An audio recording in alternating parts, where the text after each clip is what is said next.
In 1958, a tragic industrial accident at the Robert Albert Fraid toy factory sent chills through the town of Kentville, Nova Scotia. Officials kept details of what happened a secret for over half a century.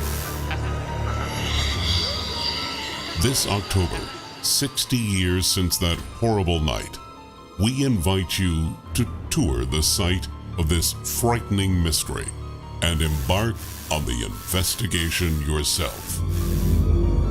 You'll enter as a factory employee and will exit as, well, let's just see if you make it out alive. Tours are 7 to 9 p.m.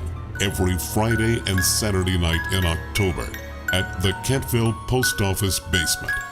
Remember, 67 shift workers never made it out in 1958. Let's hope you're not the 68th one this year. Find out more at B.A.Fraidtoys.ca.